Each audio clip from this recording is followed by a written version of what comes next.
नमस्कार बच्चों। Nitrogen family का आज लास्ट लेक्चर है। लास्ट लेक्चर पर जो कंपाउंड हम लोग पढ़ने वाले हैं उस पहले कंपाउंड का नाम है नाइट्रिक एसिड। नाइट्रोजन के ही कंपाउंड से चल रहे हैं नाइट्रिक एसिड। नाइट्रिक एसिड का फार्मूला क्या होता है? HNO3। क्या होता है? HNO3। अब नाइट्रिक एसिड के कुछ और भी नाम हैं। इस नाइट्रिक एसिड को हम लोग बोलते हैं एक्वा फोर्टिस। एक्वा फोर्टिस का दूसरा नाम होता है, एक्वा फोर्टिस का मतलब होता है strong water.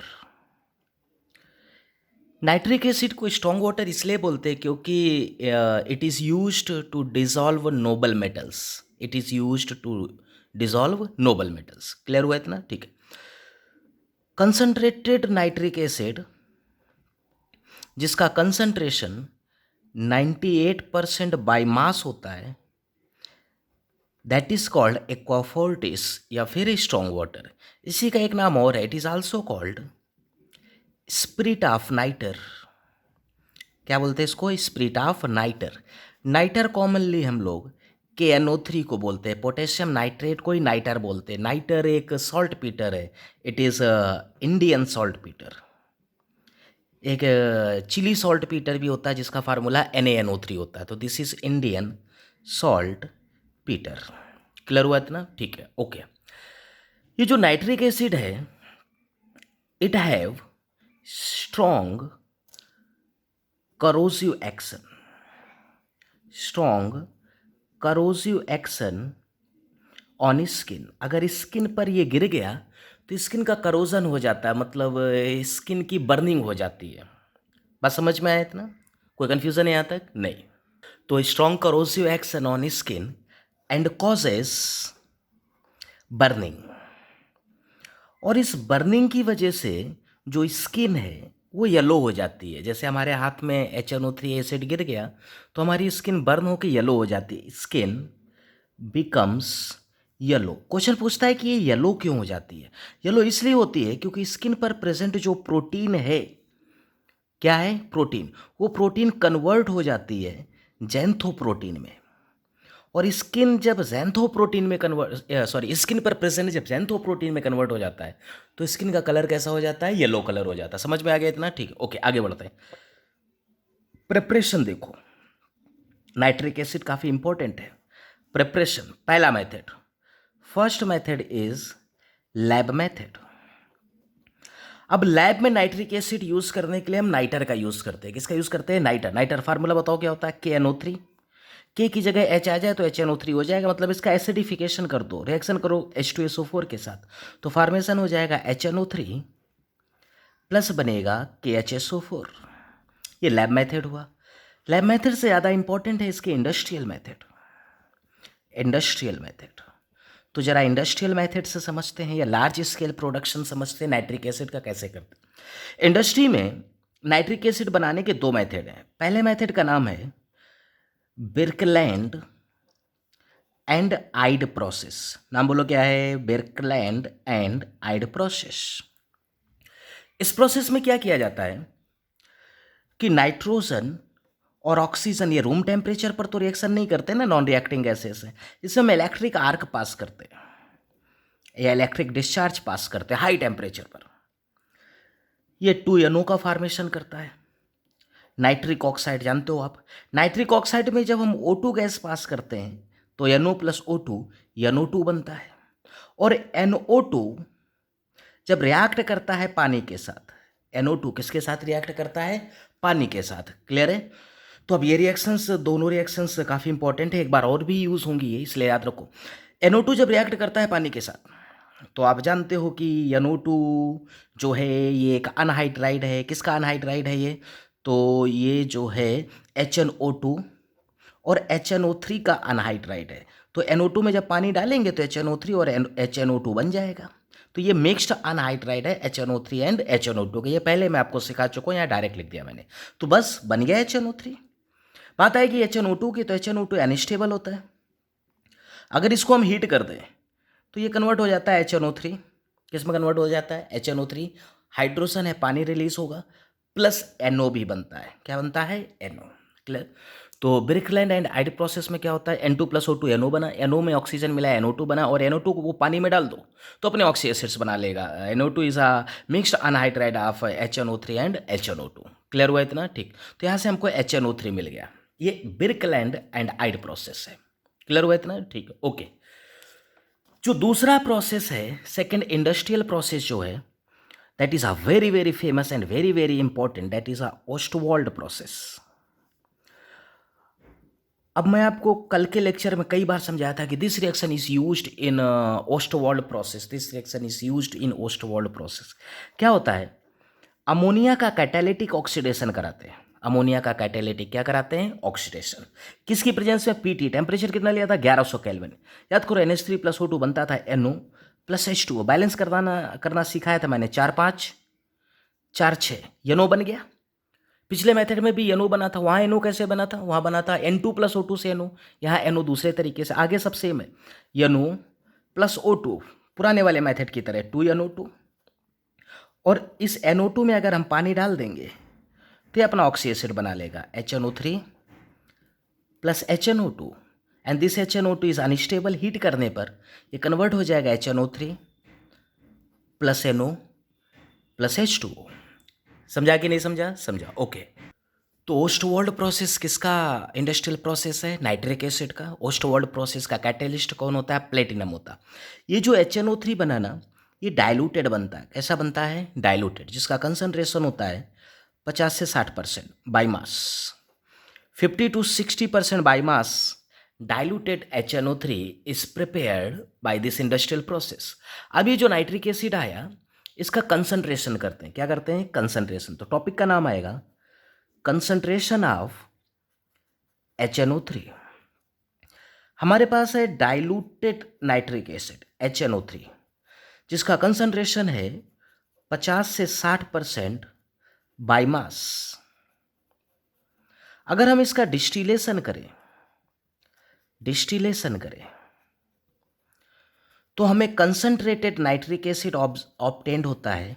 Concentrated nitric acid obtained होता है, समझ रहे इतना, ठीक। जिसका कंसंट्रेशन होता है 68% बाई मास। और 68% बाई मास नाइट्रिक एसिड वो नाइट्रिक एसिड है जो लैब में प्रेजेंट होता है। कभी कभार क्वेश्चन पूछता है कि लेबोरेटरी नाइट्रिक एसिड कितना परसेंट कंसंट्रेटेड होता है, तो आंसर आएगा 68%। कितना, 68%। And it is a azeotropic mixture. कैसा मिक्सचर है, azeotropic mixture. Solution topic physical chemistry पढ़ाया गया आपको। 68% HNO3 रिमेनिंग पानी, एक एजोट्रोपिक मिक्सचर होता है। मतलब फर्दर डिस्टिलेशन करके हम इसको और कंसंट्रेटेड नहीं कर सकते, तो हमें कोई डिहाइड्रेटिंग एजेंट मिलाना पड़ेगा। अगर हम इसमें कंसंट्रेटेड H2SO4 यूज़ करें तो कंसंट्रेटेड H2SO4 इसको और कंसंट्रेटेड कर देगा, तो हमें मोर कंसंट्रेटेड HNO3 ऑब्टेंड होता है, दैट इज अ 98% बाई मास। और जहाँ तक इसी को हम लोग एक्वाफोर्टिस बोलते हैं, जहाँ तक क्या यार, इसी को बोलते हैं। और अगर तुमने इसमें P2O5 ऐड कर दिया, P2O5, तो P2O5 की HNO3 से रिएक्शन, याद करो मैंने सिखाया था, नाइट्रोजन फास्फोरस जगह बदल दो, अनहाइड्राइड बना देता है उसका। HNO3 का anhydride N2O5 plus HPO3। Clear हुआ। तो इस तरीके से, इन दो तरीके से डिस्टिलेशन करके सिर्फ 68% बाई मास का नाइट्रिक एसिड मिल सकता है।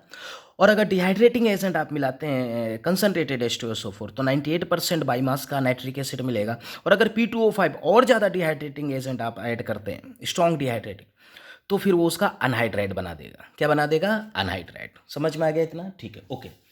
इसके बाद एक नेक्स्ट वर्ड आता है इसी में, fuming nitric acid. Organic chemistry में कई बार यूज होता है नाइट्रेशन में, fuming nitric acid. Fuming nitric acid is nothing, it is a mixture of concentrated HNO3 plus NO2। Concentrated HNO3 और NO2 का जो मिक्सचर है बेटा, that is called fuming nitric acid. Clear हुआ इतना, ठीक है। ये प्रिपरेशन हो गया। प्रॉपर्टीज पर आते हैं इसकी, HNO3 की प्रॉपर्टीज। पहली प्रॉपर्टी, ये जो HNO3 है ना बेटा, इट इज फोटोसेंसिटिव। कैसा है ये, फोटोसेंसिटिव। इन सनलाइट, अगर हम इसे सनलाइट में रखें तो ये येलो कलर का हो जाता है क्योंकि सनलाइट में ये डिकम्पोज हो जाता है और NO2 गैस को रिलीज करता है। किसको रिलीज करता है? NO2 गैस को। तो in sunlight it becomes yellow due to decomposition and form NO2। क्या बनाता है ये? NO2 बनाता है। ये HNO3 सनलाइट में डिकम्पोज हो जाता है, इसीलिए तो फोटोसेंसिटिव है। NO2 बनाता है। NO2 प्लस हाइड्रोजन है, पानी रिलीज होगा, प्लस ऑक्सीजन गैस रिलीज होती है। कौन सी गैस रिलीज होती है? Oxygen gas. क्लियर हुआ इतना? ठीक है। तो HNO3 थोड़ा येलोइश हो जाता है इन सनलाइट। तो अगर इसका येलो कलर हमें रिमूव करना है, very important question, to remove yellow colour हम इसे बॉयल करते हैं या फिर इसमें नीचे पाइप लगा के एयर की बबलिंग करा देते हैं। तो yellow colour is removed, yellow colour is removed by boiling. हम इसे बॉयल करें और bubbled through air, very important point, bubbled through air, तो इसका जो येलोइस कलर है वो क्या हो जाएगा? रिमूव हो जाएगा। क्लियर हुआ इतना? कोई कंफ्यूजन है? नहीं। HNO3 एसिड है, अब कुछ रिएक्शंस में छोड़ रहा हूँ। HNO3 एसिड है तो एसिडिक नेचर होगा, इसका मतलब ये बेस या उन कंपाउंड्स से जिसका नेचर बेसिक है रिएक्ट करके सॉल्ट का फॉर्मेशन करेगा, न्यूट्रलाइजेशन रिएक्शन देगा। ठीक है, न्यूट्रलाइजेशन रिएक्शन पढ़ने की ज़रूरत नहीं है। नेक्स्ट आएगा इसकी ऑक्सीडाइजिंग नेचर। नाइट्रिक एसिड का फार्मूला है HNO3, नाइट्रोजन का ऑक्सीडेशन स्टेट निकालो +5, +5 is a maximum oxidation state, that's why it will act as a strong oxidising agent. ये जो HNO3 है ये दो अलग अलग कंडीशन पर एक्ट करता है as a oxidising agent. Diluted है कि कंसंट्रेटेड है? अब ध्यान से समझना, अगर ये ऑक्सीडाइजिंग एजेंट है तो दूसरों को ऑक्सीडाइज करेगा, खुद को क्या करेगा? रिड्यूस, खुद को रिड्यूस करेगा। तो डाइल्यूटेड कंडीशन में खुद को रिड्यूस करके +2 पे लेके आता और कंसंट्रेटेड कंडीशन में खुद को रिमूव करके +4 पे लेके आता। हाइड्रोजन है, पानी रिलीज करो, और ये ऑक्सीडाइजिंग एजेंट है, नेसेंट ऑक्सीजन आएगा। आप चाहो तो रिएक्शन को बैलेंस कर सकते हो। तो डाइल्यूटेड HNO3 रिड्यूस होता है NO में और कंसंट्रेटेड HNO3 रिड्यूस होता है NO2 में। बहुत इंपॉर्टेंट बात है। क्लियर हुआ इतना? ठीक। और ये जो नेसेंट ऑक्सीजन रिलीज हुआ ये दूसरे कंपाउंड्स को ऑक्सीडाइज करेगा। किसको किसको ऑक्सीडाइज कर सकता है? तो चलो चालू करते हैं। ऑक्सीडेशन ऑफ कंपाउंड्स, कंपाउंड्स को ऑक्सीडाइज करेगा।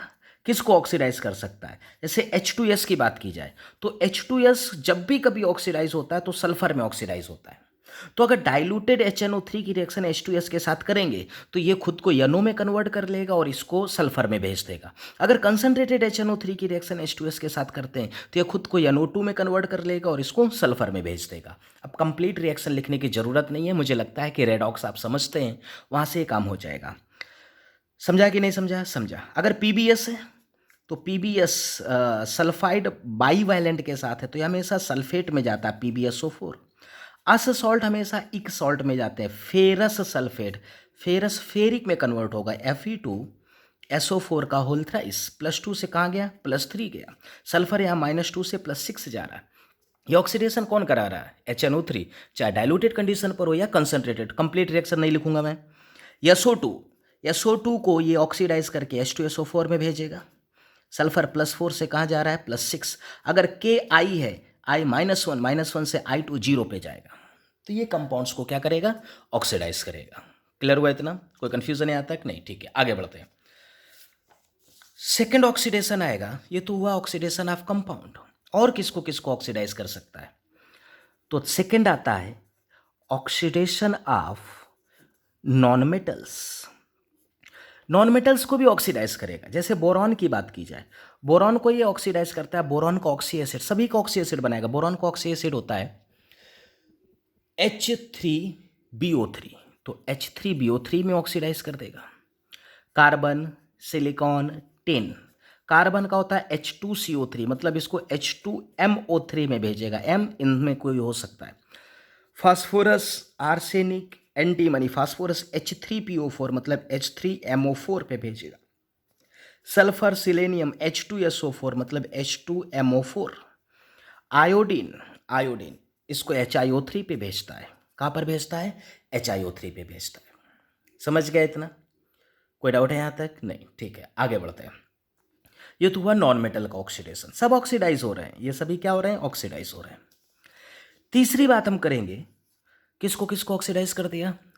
कंपाउंड्स को ऑक्सीडाइज किया, नॉन मेटल्स को ऑक्सीडाइज किया, एंड अब मेटल्स के साथ रिएक्शन पढ़ेंगे। Oxidation of metals. अब ऑक्सीडेशन ऑफ मेटल से बहुत इंपॉर्टेंट है, इसमें कुछ पॉइंट्स को पढ़ते हैं। कुछ मेटल्स होते हैं जो नाइट्रिक एसिड में, कंसंट्रेटेड नाइट्रिक एसिड में पैसिव हो जाते हैं। पैसिव हो जाते हैं मतलब केमिकली इनर्ट हो जाते हैं, दे डज नॉट रिएक्ट। क्यों? Due to the formation of a protective oxide layer above its surface. तो कौन कौन से मेटल्स होते हैं? Iron, cobalt, nickel, chromium, aluminium. All of these becomes passive in concentrated HNO3 due to formation of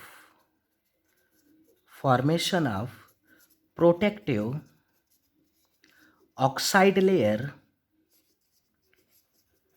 above its surface।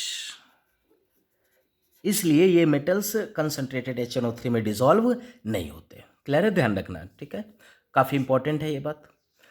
दूसरी property, दूसरा क्या information है कि जो मर्क्यूरी, कोबाल्ट और निकिल के सल्फाइड्स हैं, दे नेवर डिसॉल्व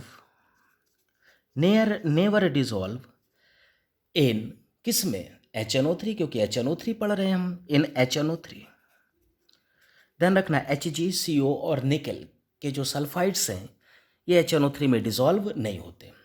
अगली बात, ये जो नोबल मेटल्स है ना, नोबल मेटल्स, अब नोबल मेटल्स कौन कौन होते हैं यार? वही प्लेटिनम, गोल्ड, इरिडियम, रोडियम। ये not dissolve in HNO3, HNO3 में डिसॉल्व नहीं होते, बट डिसॉल्व इन एक्वारेजिया। अभी एक्वारेजिया भी आएगा आपके सामने। नोबल मेटल्स किस में डिसॉल्व होते हैं? एक्वारेजिया में डिसॉल्व होते हैं, सिर्फ HNO3 में डिसॉल्व नहीं होते। क्लियर हो गया? ओके। अब अगर इतना पढ़ लिया है आपने तो एक छोटी सी ट्रिक देखो, और ये ट्रिक इलेक्ट्रोकेमिस्ट्री पर बेस्ड है। किस पर बेस्ड है? इलेक्ट्रोकेमिस्ट्री। इलेक्ट्रोकेमिस्ट्री में आप इलेक्ट्रोकेमिकल सीरीज पढ़ते हैं। क्या पढ़ते हैं? Electrochemical series. उसी इलेक्ट्रोकेमिकल सीरीज पर बेस्ड एक छोटी सी रिएक्शन है, जरा देखो। अब समय बहुत कम है, मैं बहुत ज़्यादा एक्सप्लेन नहीं कर सकता हूँ, फिर भी देखो जितना समझ सकते हैं। मेटल जब रिएक्ट करता है HNO3 के साथ, तो ये HNO3 तीन अलग अलग कंडीशन पर हो सकता है। HNO3 में बी वेरी डाइल्यूटेड, HNO3 में बी डाइल्यूटेड, ये मेटल के साथ कंडीशन है। और मेटल के साथ नाइट्रिक एसिड की कंडीशन है, नाइट्रिक एसिड में बी कंसंट्रेटेड। तो नाइट्रिक एसिड की तीन कंडीशन है, very diluted, diluted, concentrated. Clear? अब मेटल की, अगर HNO3 डाइल्यूटेड है तो मेटल की दो कंडीशन आएंगी कि मेटल अबव हाइड्रोजन है इन इलेक्ट्रोकेमिकल सीरीज, कि वो मेटल बिलो हाइड्रोजन है इन इलेक्ट्रोकेमिकल सीरीज। इन सभी केसेस में ये जो मेटल है ये HNO3 के साथ रिएक्ट करके मेटल अपना नाइट्रेट बनाएगा, और अच्छा एक चीज़ और, हम काफ़ी चिल्ला चिल्ला के पढ़ते हैं कि मेटल जब एसिड के साथ रिएक्ट करता है तो हाइड्रोजन गैस रिलीज होती है, लेकिन वो एसिड HNO3 नहीं होना चाहिए। मेटल HNO3 के साथ रिएक्ट करके कभी भी हाइड्रोजन गैस नहीं देता, अलग अलग गैसेस देता है। समझते हैं यहाँ पर। अगर वेरी डाइल्यूटेड है तो मेटल नाइट्रेट के साथ अमोनियम नाइट्रेट बनेगा। क्या बनेगा? Ammonium nitrate. अगर अबव हाइड्रोजन इन ECS है मेटल और HNO3 डाइल्यूटेड है तो N2O हंसाने वाली बनती, देन NO, और अगर कंसंट्रेटेड है तो NO2। और सभी केसेस में पानी तो रिलीज ही होगा, हाइड्रोजन है पानी रिलीज, हाइड्रोजन है पानी रिलीज। तो बेसिकली जो क्वेश्चन है ना, इन गैसेस पे पूछता है, इन पे क्वेश्चन पूछा जाता है। ये ऑक्सीडाइजिंग एजेंट है। ऑक्सीडाइजिंग एजेंट मेटल को उसके नाइट्रेट में ऑक्सीडाइज करेगा और खुद को रिड्यूस करेगा। खुद को क्या करेगा? रिड्यूस। अमोनियम नाइट्रेट में ये जो नाइट्रोजन है यहाँ पर -3 है, this is +5, this is +1, this is +2, this is +4। तो ऑक्सीडाइजिंग एजेंट मेटल को ऑक्सीडाइज कर रहा है और खुद को फला फला में अलग अलग कंडीशंस में क्या कर रहा है, रिड्यूस कर रहा है। It is a very important. Clear है? ओके, आगे बढ़ते हैं, जरा एक एग्जाम्पल देख लेते हैं इसमें, और एक एक्सेप्शनल केस भी है। एक्सेप्शनल समझते हैं पहले। अगर दो मेटल Mg और Mn है, Mg Mn, इनकी रिएक्शन अगर मैं वेरी डाइल्यूटेड HNO3 के साथ करूं या कोल्ड HNO3 के साथ करूं, वेरी डाइल्यूटेड HNO3 और कोल्ड HNO3, तो जरा गौर से सुनो। कोई भी मेटल HNO3 के साथ रिएक्ट करके हाइड्रोजन गैस नहीं देता, लेकिन Mg और Mn वेरी डाइल्यूटेड HNO3 के साथ रिएक्ट करके हाइड्रोजन गैस को रिलीज करते हैं। इसकी ट्रिक है मजे में।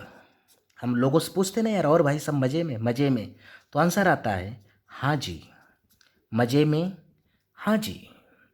तो MgMn वेरी डाइल्यूटेड, कंडीशन है वेरी डाइल्यूटेड HNO3 या कोल्ड HNO3 के साथ रिएक्ट करके हाइड्रोजन गैस को प्रोड्यूस करते हैं। जैसे मैं ऐसा लिखूं, Mg प्लस HNO3, और HNO3 को वेरी डाइल्यूटेड लिया है, तो Mg अपना नाइट्रेट बनाएगा, MgNO3 का whole twice plus hydrogen gas release हो जाएगी। कौन सी गैस? Hydrogen gas. लेकिन इसे वेरी डाइल्यूटेड होना चाहिए, और अगर यहाँ पर Mg और Mn के कुछ अलावा कुछ और हुआ तो हाइड्रोजन गैस नहीं रिलीज होगी, या फला फला रिलीज हो जाएंगे। क्लियर हुआ? तो ये एक छोटा सा एक्सेप्शनल है, देख लो एक नज़र में पूरा।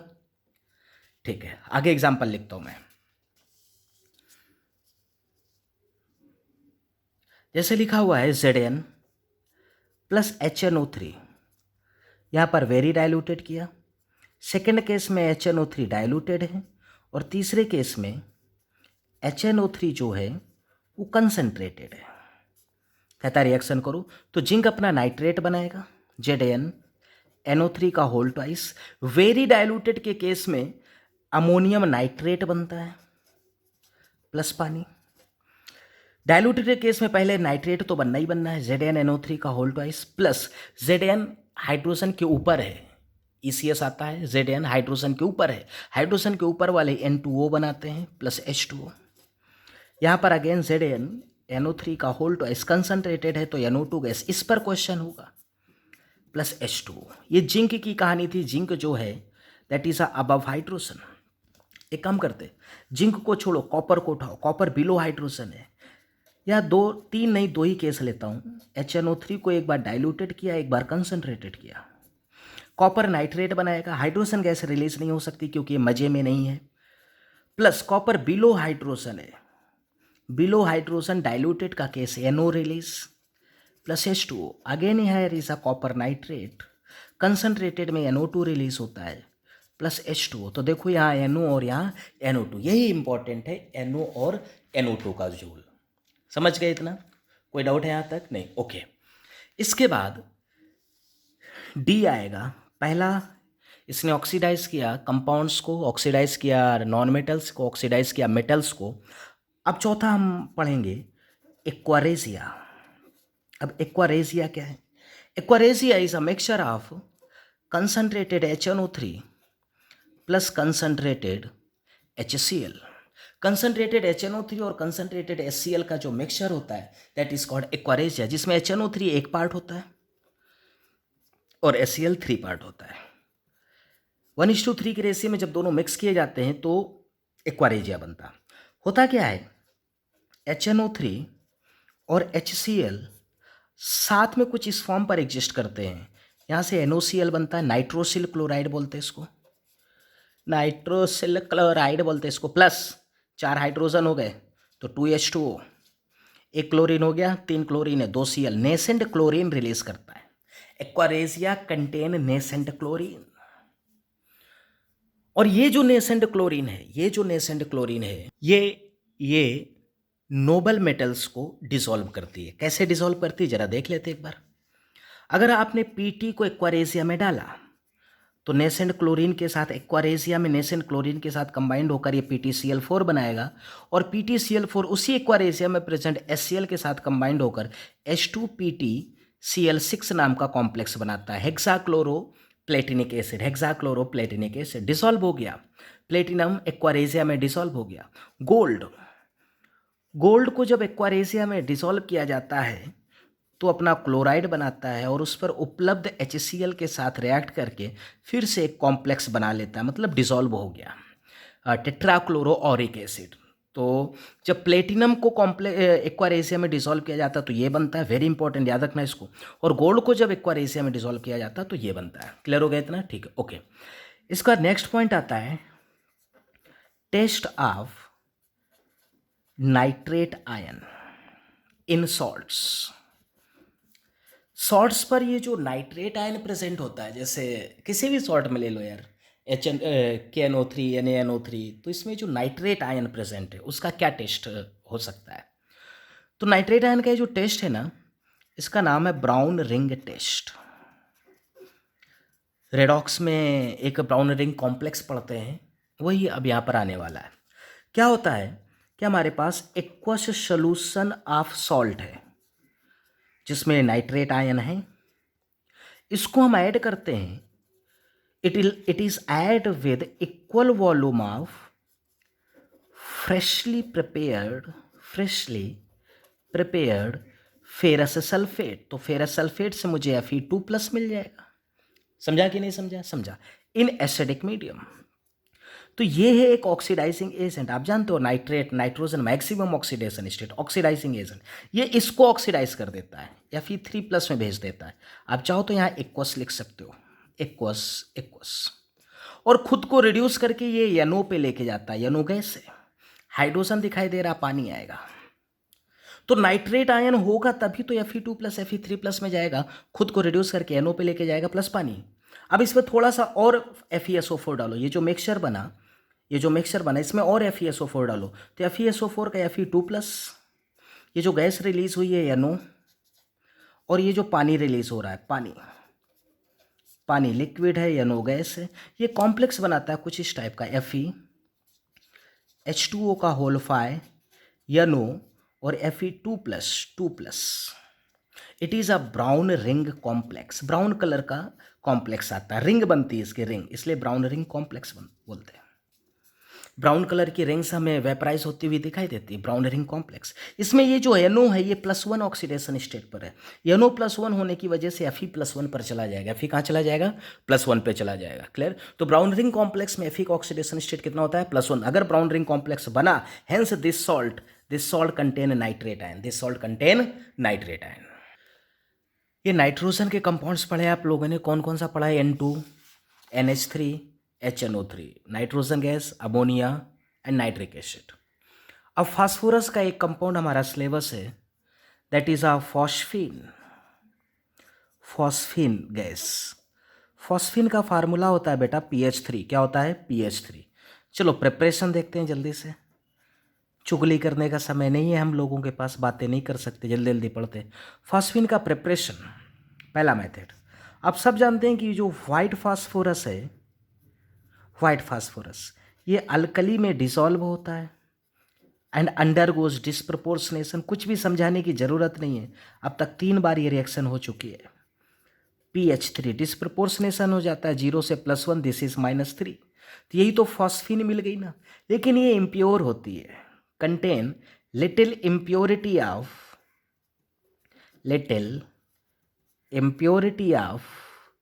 H2 and P2H4।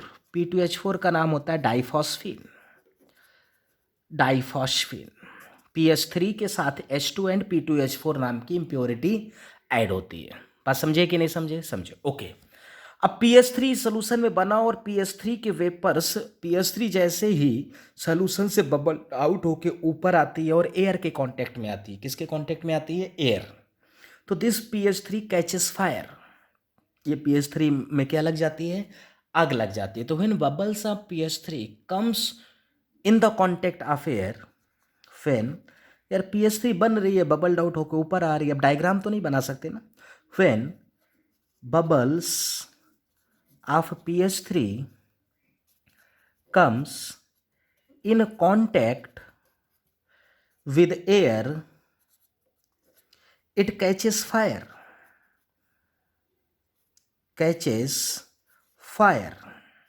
इसमें क्या लग जाती है बेटा? आग लग जाती है। बात समझ में आया? एंड फॉर्म अ रिंग, और वो जो फायर है वो एक रिंग बनाती है, उसका स्मोक एक रिंग बनाता है, फॉर्म अ रिंग। यार आग लगेगी, धुआं निकलेगा, धुआं निकलेगा तो एक रिंग टाइम में निकलता है, form a ring called vortex ring. उस रिंग को क्या बोलते हैं? वोर्टेक्स रिंग बोलते हैं। ऐसा क्यों होता है? इट इज ड्यू टू, अब गौर से समझना, प्योर पीएच3 तो नॉन इन्फ्लामेबल है, प्योर पीएच3 में आग नहीं लगती, लेकिन उसमें जो ये इम्प्योरिटी प्रेजेंट है, ये इम्प्योरिटी हाईली इन्फ्लामेबल इम्प्योरिटीज़ है, और इन हाईली इन्फ्लामेबल इम्प्योरिटीज़ की वजह से ही ये इम्प्योरिटीज़ जलने लगती हैं, जिसकी वजह से पीएच3 में आग लग जाती है। बात समझ में आए? तो प्योर पीएच3 is non inflammable but impurities are highly inflammable, तो ये इम्प्योरिटीज जलने लगती हैं। It is due to presence of highly inflammable impurity P2H4। ये जो P2H4 है ये एयर के कांटेक्ट में आती है, P2H4 PS3 के साथ ही है ना, ये फॉर्म करता है HPO3, very important, plus HPO3 plus और क्या बनेगा यार, P2O4 गलत लिखा, P2H4 होना चाहिए, तभी तो पानी नहीं दिख रहा मुझे। P2H4 highly inflammable impurity P2H4 plus पानी। आप जानते हो HPO3 को हम मेटाफॉस्फोरिक एसिड बोलते हैं, मेटाफॉस्फोरिक एसिड। तो इसी मेटाफॉस्फोरिक एसिड की ये वोर्टेक्स रिंग बनी होती है। ये कौन सी रिंग है? They are called vortex ring. समझ में आया? तो वोर्टेक्स रिंग किसकी बनी होती है? मेटाफॉस्फोरिक एसिड HPO3 की बनी होती। HPO3 क्यों आता है? क्योंकि PS3 में एक हाईली इन्फ्लामेबल इम्प्योरिटी P2H4 उपलब्ध होती है। क्लियर हो गया इतना? कोई डाउट है किसी को यहाँ तक? नहीं, क्लियर। तो ये हुआ preparation and it is lab method. ये फॉस्फीन बनाने का कौन सा मेथड है? लैब मेथड है। अगला मेथड देखो, जैसे हम किसी नाइट्राइड की हाइड्रोलिसिस करते थे तो अमोनिया गैस रिलीज होती थी, वैसे किसी मेटल फॉस्फाइड की अगर हम हाइड्रोलिसिस करें तो यहाँ से फॉस्फीन गैस रिलीज होती है। ये छोटे छोटे से रूल्स हैं, ऑलवेज फॉस्फीन। जैसे मैं आपसे कहूँ कि कैल्शियम फॉस्फाइड की हाइड्रोलिसिस करो तो फॉस्फीन गैस बनाता है, phosphine gas 2PH3 plus calcium अपना हाइड्रोक्साइड बना लेगा। क्लियर? तीसरा प्रिपरेशन मेथड, जैसे किसी अमोनियम सॉल्ट की रिएक्शन अल्कली के साथ करने पर अमोनिया गैस रिलीज होती है, वैसे किसी फॉस्फोनियम सॉल्ट की रिएक्शन, एनी फॉस्फोनियम सॉल्ट की रिएक्शन अगर हम अल्कली के साथ करेंगे तो ऑलवेज PH3 गैस रिलीज होती है। ये रूल है। जैसे मैं आपसे कहूँ कि PH4I की रिएक्शन NaOH के साथ करो तो आप कहेंगे यहाँ PH3 बनेगा प्लस यहाँ से NaI आएगा प्लस रिलीज होगा H2O। अगर यहाँ N होता NH4I तो यहाँ NH3 बन जाता, तो फॉस्फोनियम सॉल्ट फॉस्फीन देता, अगर यहाँ अमोनियम सॉल्ट होता तो अमोनिया मिल जाती। फॉस्फाइड फॉस्फीन देगा, अगर यहाँ नाइट्राइड होता तो अमोनिया बन जाती। क्लियर हो गया इतना? कोई डाउट है यहाँ तक? नहीं, ठीक है, आगे बढ़ते हैं। ये हुआ प्रिपरेशन। प्रॉपर्टीज पर आते हैं। प्रॉपर्टीज को देखो तो ये जो फॉस्फीन है, कौन है बेटा? फॉस्फीन। ये हाईली पॉइजनस है, हाईली। अमोनिया नॉन पॉइजनस थी, फॉस्फीन हाईली पॉइजनस है, highly poisonous. Smell like rotten fish, सड़ी गली मछली की तरह स्मेल करती है। और अमोनिया की स्मेल कैसी होती है? अमोनिया पंजेंट स्मेल होती है, काफ़ी तीव्र स्मेल होती है उसकी, पंजेंट। और ये सड़ी गली मछली की तरह, ये इसका आइडेंटिफिकेशन है, रोटेन फिश की तरह क्या बोलते हैं, स्मेल करती है। फॉस्फीन अगर प्योर है तो pure phosphine is non inflammable. यही तो बात अभी बोली थी मैंने, प्योर फॉस्फीन नॉन इन्फ्लामेबल है, उसमें आग नहीं लगती। लेकिन अगर इम्प्योरिटी प्रेजेंट है उसमें तो वो प्योर नहीं हुई ना, वो इम्प्योर हो गई। तो इम्प्योरिटी की वजह से वो बर्निंग फॉस्फीन हो जाएगी। और बर्निंग फॉस्फीन ये P2O5 का डाइमर बना दो, चाहे P4O10 हाइड्रोजन है H2O, P4O10 के वाइट डेंस फ्यूम्स आते हैं, वाइट डेंस फ्यूम्स। अगर ये प्योर फॉस्फीन होती तो आग ही नहीं लगती उसमें, ये इम्प्योर फॉस्फीन है, that's why it undergoes combustion. समझ गए इतना? कोई डाउट है यहाँ तक? नहीं, क्लियर। आगे बढ़ते हैं, छापते रहो बेटा। नेक्स्ट, तीसरी रिएक्शन मतलब तीसरी property, reaction with metal salt, Cu, Hg, Ag, Pt और Au, इनके सॉल्ट जब रिएक्ट करते हैं फॉस्फीन के साथ तो ब्लैक कलर का फॉस्फाइड, क्या बोला मैंने, ब्लैक कलर का फॉस्फाइड प्रेसिपिटेट होता है। रूल है ये यार, ये छोटे छोटे रूल्स है, इनऑर्गेनिक रूल और ट्रिक पर ही चलती है। जैसे मैं आपसे कहूँ कि CuSO4 की रिएक्शन PH3 के साथ करो तो कॉपर अपना फॉस्फाइड बना लेगा Cu3P2, समझ रहे हैं, प्लस यहाँ से हाइड्रोजन और यहाँ से सल्फेट H2SO4 आ जाएगा। सिल्वर Ag2SO4 प्लस PH3, ये सिल्वर अपना फॉस्फाइड बना लेगा Ag3P, फार्मूला जानते हो यार, ये सब ब्लैक कलर के प्रेसिपिटेट होंगे, प्लस H2SO4, ब्लैक कलर के प्रेसिपिटेट प्लस H2SO4। क्लियर हो गया सभी को? ओके, आगे बढ़ते हैं, यूजेस पढ़ते हैं। PH3 के एक काफ़ी इंपॉर्टेंट यूज़ है। यूज़ क्या है? It is used as a smoke screen, smoke screen in war. War में जो फॉस्फीन है it is used as a smoke screen. अभी समझाता है ये कहाँ से आता है, smoke screen in war and Holmes signal, एक सिग्नल होता है जिसे हम लोग होलमेस सिग्नल बोलते हैं, तो स्मोक स्क्रीन बनाने में काम आता है और होलमेस सिग्नल बनाने में काम आता है। कौन? फॉस्फीन। लेकिन फॉस्फीन डायरेक्ट यूज़ नहीं होती, स्मोक स्क्रीन बनाने के लिए हम लोग कैल्शियम का फास्फाइड यूज़ करते हैं Ca3P2।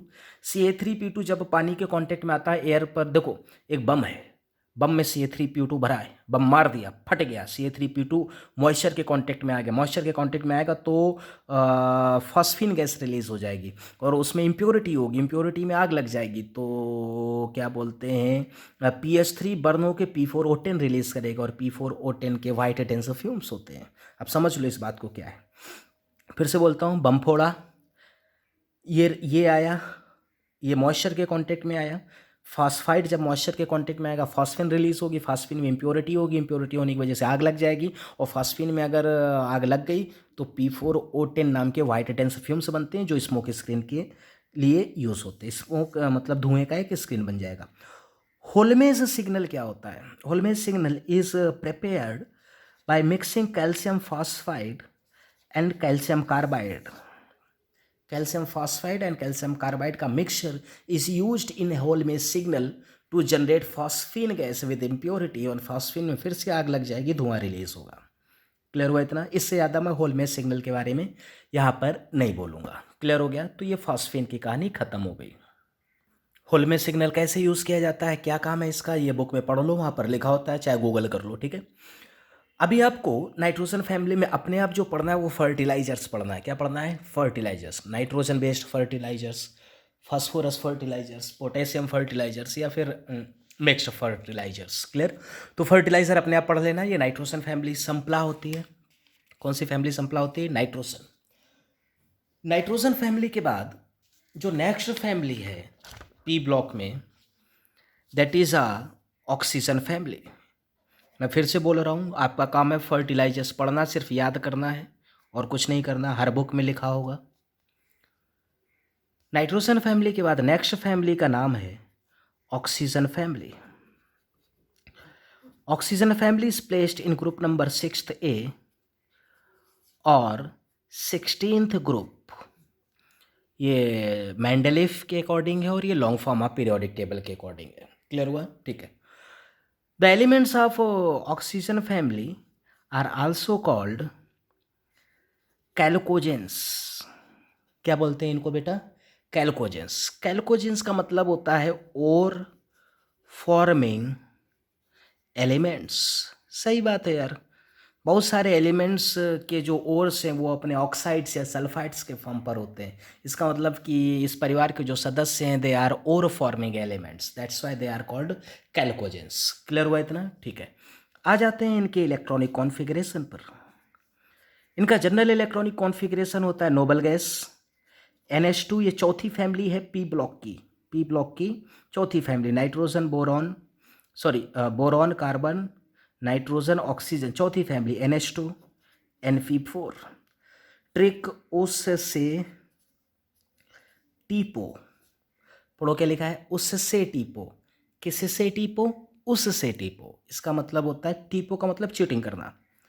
क्लियर हुआ इतना? ठीक है, एटॉमिक नंबर लिखते हैं, मैजिक नंबर का यूज़ करेंगे। 8, 8 में 8 जोड़ो 16, 16 में 18 जोड़ो, 16 में 18 जोड़ो तो ये हो जाएगा 34, 34 में फिर से 18 जोड़ो इट विल बी 52, 52 में 32 जोड़ो तो ये हो जाएगा 32, 52 84, एटॉमिक नंबर मिल गया। ये दोनों नॉन मेटल हैं, ये दोनों मेटलॉइड्स हैं, और पोलोनियम एक रेडियो एक्टिव मेटल है। क्या है? एक radio active metal. Clear? Electronic configuration second period है। This is third, fourth, fifth, sixth. यहाँ से D चालू, यहाँ से F चालू। It will be helium 2s2 2p4। It will be neon 3s2 3p4। Here is a argon. चौथा period D आ जाएगा 3d10 4s2 4p4। This is krypton. F नहीं आता अभी भी, 4d10 5s2 5p5। Next one is xenon. छठवां period F आ जाएगा, पहली series 4f14 5d10 6s2 6p5। समझ में आ गया इतना? कोई दिक्कत है यहाँ तक? नहीं। क्लियर? ये हुआ इलेक्ट्रॉनिक कॉन्फ़िगरेशन। इसके बाद सेकंड आएगा वैलेंसी एंड ऑक्सीडेशन स्टेट। अगर हम ऑक्सीजन की बात करें तो ऑक्सीजन की इलेक्ट्रोनिगेटिविटी बहुत ज़्यादा है, हाई इलेक्ट्रोनिगेटिविटी, या फिर और बेसिक से शुरुआत करूँ तो साइज सबसे कम है, small size, high electronegativity, high ionisation energy, d orbitals नहीं होते, दिखाई दे रहा है यार, डी ऑर्बिटल्स नहीं है। इसीलिए जो ऑक्सीजन है, कौन है? ऑक्सीजन। इसीलिए ऑक्सीजन का ऑक्सीडेशन स्टेट -2 से +2 तक सिर्फ वेरी करता है। ऑक्सीडेशन स्टेट कहाँ से कहाँ तक जाता है? -2 से लेकर +2 तक। ये wide range of oxidation state show नहीं कर सकता। अगर हम बात करें ऑक्साइड्स की तो ऑक्साइड्स O2- ऑक्सीजन का ऑक्सीडेशन स्टेट -2 होता है। पर ऑक्साइड्स, रेडॉक्स भी आप पढ़ते हैं, पर ऑक्साइड्स को हम ऐसा लिखते हैं O2-2-, दो ऑक्सीजन पे 2 माइनस तो एक पे -1, पर ऑक्साइड्स पे -1 होता है। सुपर ऑक्साइड्स की अगर हम बात करें तो सुपर ऑक्साइड होता है बेटा O2-, दो ऑक्सीजन पे माइनस तो एक पे -1/2। क्लियर हो रहा है? ठीक है, ऑक्सीडेशन स्टेट पढ़ रहे हैं। अगर हम O2F2 की बात करें तो O और F में मीना है F, तो F पे 2 माइनस होगा तो O पे 2 प्लस, तो एक O पे +1। नेक्स्ट OF2, 2 माइनस तो F पे O पे +2। तो ऑक्सीजन -2 से लेकर +2 तक के ऑक्सीडेशन स्टेट शो कर सकता है अपने कंपाउंड्स में, +2 के ऊपर नहीं जा सकता है। क्यों? उसके ये रीजंस लिखे हुए हैं। क्लियर हो गया इतना? कोई कंफ्यूजन है यहाँ तक? नहीं, कोई कंफ्यूजन नहीं है। ठीक है, ये तो ऑक्सीजन की कहानी है। ऑक्सीजन को हटा दो, इस परिवार के बाकी सदस्य जो हैं, बाकी, अब बाकी कौन कौन है? सल्फर, सिलेनियम, टेलोरियम, समझ रहे हैं ना, पोलोनियम, ये सभी आउटर मोस्ट में 4 इलेक्ट्रॉन हैं तो +4 आउटर मोस्ट सब सेल पे, और आउटर मोस्ट सेल पे 6 इलेक्ट्रॉन हैं तो +6 ऑक्सीडेशन स्टेट भी शो करेंगे, +6 ऑक्सीडेशन स्टेट भी शो करेंगे। अब आप जानते हैं inert pair effect, inert pair effect की वजह से +4 की जो स्टेबिलिटी है वो इंक्रीज करेगी, और इनर्ट पेयर इफेक्ट की वजह से +6 की जो स्टेबिलिटी है, स्टेबिलिटी वो डिक्रीज करेगी। Inert pair effect nitrogen family में मैंने पढ़ाया था। क्लियर हो रहा है इतना? कोई कन्फ्यूजन है यहाँ तक? नहीं। रीज़न पूछा जाए, रीज़न वही आएगा, due to inert pair effect due to कौन सा इफेक्ट बेटा? Inert pair effect. क्लियर हुआ इतना? ओके। मतलब हम कह सकते हैं कि ऑक्सीजन जो है वो -2 से लेके +2 तक शो करेगा, और बाकी सदस्य सल्फर, सिलेनियम, टेलरियम, पोलोनियम को छोड़ दो क्योंकि उसमें इनर्ट पेयर आ जाएगा, वो -2 से लेके +6 तक के ऑक्सीडेशन स्टेट शो कर सकता है। क्यों? क्योंकि इसके पास डी ऑर्बिटल्स हैं और यहाँ पर डी ऑर्बिटल्स उपलब्ध नहीं है। समझ गया इतना? ठीक है, फिर से एक बार बोलता हूँ। ऑक्सीजन कहाँ से कहाँ तक? -2 से लेके +2 तक। बाकी सारे पोलोनियम को छोड़कर -2 से लेकर +6 तक। पोलोनियम नहीं जा सकता +6 में क्योंकि वहाँ पर, और पोलोनियम वैसे भी रेडियो एक्टिव, उतना ज़्यादा उसकी स्टडी का कोई भी मतलब नहीं होता। क्लियर हो गया इतना? ठीक है, आगे। अगर वैलेंसी की बात करें तो ऑक्सीडेशन स्टेट है वैलेंसी, तो oxygen can't be more than divalent. Oxygen divalent से ज़्यादा नहीं हो सकता। क्यों? डी ऑर्बिटल्स नहीं है। सेम कहानी, ऑक्टेट एक्सपेंड नहीं कर सकता, ऑक्टेट एक्सपेंड नहीं कर सकता, ऑक्सीजन अपना ऑक्टेट एक्सपेंड नहीं कर सकता है। क्लियर? लेकिन अगर हम बाकी सदस्यों की बात करें, बाकी सदस्यों की, तो अदर्स में बी डाइवैलेंट, टेट्रावैलेंट या फिर hexavalent, di tetra hexa, due to vacant D orbitals. Vacant D orbitals की वजह से डाई टेट्रा हेक्सा कैसा भी हो सकते हैं। अब कैसे ऑक्टेट एक्सपेंड करेंगे नेक्स्ट लेक्चर पर पढ़ेंगे। अभी के लिए